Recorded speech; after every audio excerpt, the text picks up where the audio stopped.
Albert Bernard Bongo Essono, en sa qualité de secrétaire général de la Fédération des transports de la Communauté économique des États de l'Afrique centrale, est réuni ce vendredi 29 novembre 2024 à Libreville. Les membres de deux principales forces des secteurs maritimes, fluviaux, portuaires et transports terrestres, pour une importante communication portée essentiellement sur l'intégration des jeunes Gabonais dans le transport.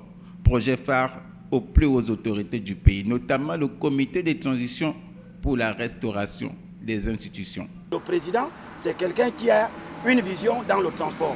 Et la vision du président, c'est celle que les Gabonais occupent ce secteur d'activité qui est l'épine dorsale de l'économie de notre pays.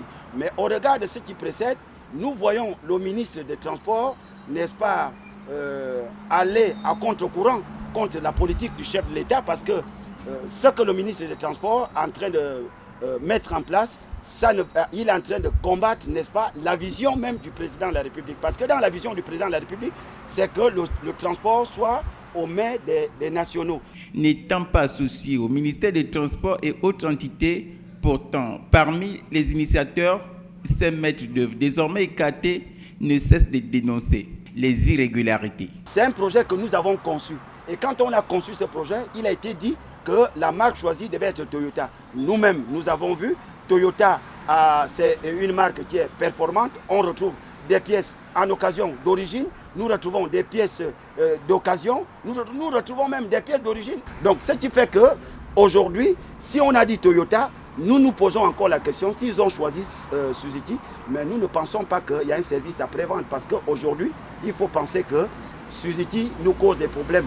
Face à ce qui précède, la décision pour ce jour et qui devrait être portée aux plus hautes autorités est simple. La démission pure et simple du numéro 1 des transports gabonais. Sans langue de bois, je pense que tous les Gabonais suivent le ministre des Transports. Je pense que ça me fait 35 ans que je suis au transport. Je pense que ce ministre, il doit s'estimer heureux. C'est une grâce que le président a choisi. Mais il n'est pas dans la vision du président. Nous demandons simplement que ce ministre parte de ce ministère parce qu'il ne maîtrise rien des transports. Et quand on ne maîtrise rien, on doit appeler les techniciens pour que les techniciens soient votre guide.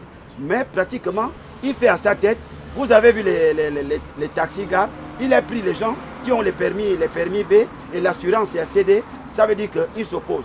Vous avez vu là, ici un protocole avec nous, un protocole d'accord. Où il a signé, il nie même sa propre signature. Engagé et déterminé, Albert Bernard Bongo Essono, qui prône pour une bonne formation des Gabonais, ne compte pas baisser les bras dans cette affaire. Par cette occasion, l'homme a interpellé les plus hautes autorités du CTRI à plus de vigilance.